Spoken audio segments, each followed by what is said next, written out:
لیکن یہ نہیں کہتا کہ حج کرنے کے لیے تم اپنا گھر بیچ دو, اپنا مکان بیچ دو, اپنی دکان بیچ دو, لیکن حج کرو. حج کرنا جانا ضروری ہے, چاہے دکان بیچنا پڑے, چاہے مکان بیچنا پڑے. اسلام اس بات کی اجازت نہیں دیتا ہے. اسلام دین معتدل ہے. معتدل جانتے ہو, اسلام نماز کا حکم تو دیتا ہے, لیکن پورا دن اور پوری رات مصلی بچھا کے نماز پڑھنے کی اجازت آپ کو نہیں دیتا ہے. اسلام آپ کو روزہ رکھنے کا حکم تو دیتا ہے, لیکن کنٹینیو اور مسلسل 12 مہینے ہر روز روزہ رکھنے کی اجازت آپ کو نہیں دیتا ہے. اسلام آپ کو زکات دینے کا حکم تو دیتا ہے, لیکن اپنا سارا مال اللہ کی راہ میں لٹا دینا اور خود فقیر بن جانا, غریب بن جانا, اس کی اجازت اسلام آپ کو نہیں دیتا ہے. اسلام آپ کو حج کی اجازت تو دیتا ہے کہ حج کیجئے, لیکن یہ نہیں کہتا کہ حج کرنے کے لیے تم اپنا گھر بیچ دو, اپنا مکان بیچ دو, اپنی دکان بیچ دو, لیکن حج کرو. حج کرنا جانا ضروری ہے, چاہے دکان بیچنا پڑے, چاہے مکان بیچنا پڑے. اسلام اس بات کی اجازت نہیں دیتا ہے.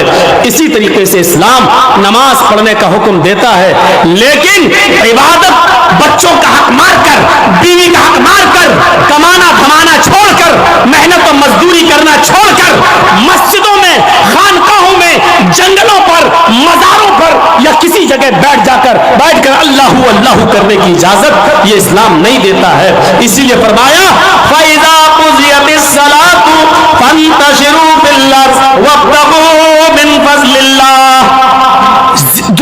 دنوں میں سب سے اچھا دن جمعہ کا دن ہے, لیکن جمعہ کا دن بھی پوری کی پوری عبادت کا دن نہیں ہے.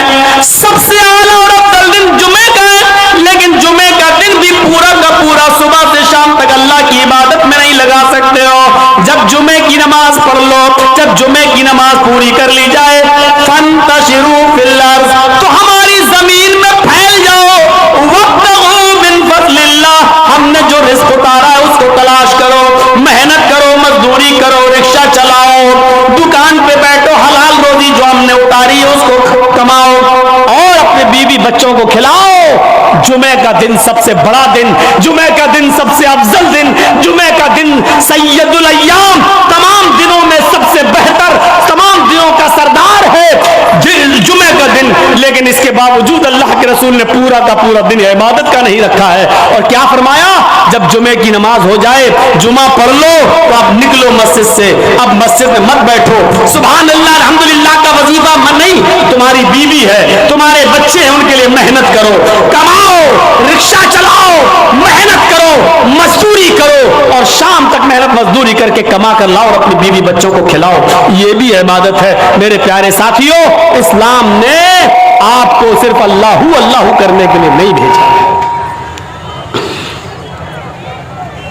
تو وہ سادھو ہوگا, سادھوؤں کی طرح اپنی زندگی گزارے گا. سادھو اس کو کہتے ہیں جس کے پاس کسی چیز کی کمی نہ ہو, نہ دولت کی, نہ زمین و جائیداد کی, جس کے پاس سب کچھ ہو لیکن اس نے اپنے اوپر خرچ نہ کیا ہو بلکہ اس کو غریبوں اور مسکینوں پر خرچ کر دیا ہو. سادھو کس کو کہتے ہیں؟ سن لیجئے, یہ سادھو نہیں ہے یہ آپ جن کو سمجھ رہے ہیں, آسا رام ہوں, رام رحیم ہوں, بابا رام دیو ہوں, یہ ہمارے یو پی والے ہوں, یہ سادھو نہیں ہے. سادھو کہتے ہیں کہ جس کے پاس سب کچھ ہو لیکن اس نے اپنے اوپر خرچ نہ کیا ہو, غریبوں اور مسکینوں میں لٹا دیا ہو. اس سادھو کی پریبھاشا میں, اس سادھو کے انٹروڈکشن میں صرف محمد رسول اللہ پورے اترتے ہیں. آپ کے پاس کسی چیز کی کمی نہیں تھی, سب کچھ تھا. آپ قربانی کرتے ہیں نا بقرعید پر, کتنا بکرا قربانی کرتے ہیں؟ 1 2 گائے کی قربانی دیتے ہیں, کتنے لوگ اس میں حصہ لیتے ہیں؟ 1 گائے میں 7. آپ نے 1 حصہ لے لو گے, 2 حصہ لے لو گے, 3 حصہ لے لو گے, اور کیا, یا زیادہ سے زیادہ پوری گائے کر لو گے. کیا کبھی کسی کو سنا ہے کہ اس نے 100 بکرے قربانی کیے ہوں؟ نہیں. اللہ کے رسول صلی اللہ علیہ وسلم نے 100 اونٹ قربان کیے تھے.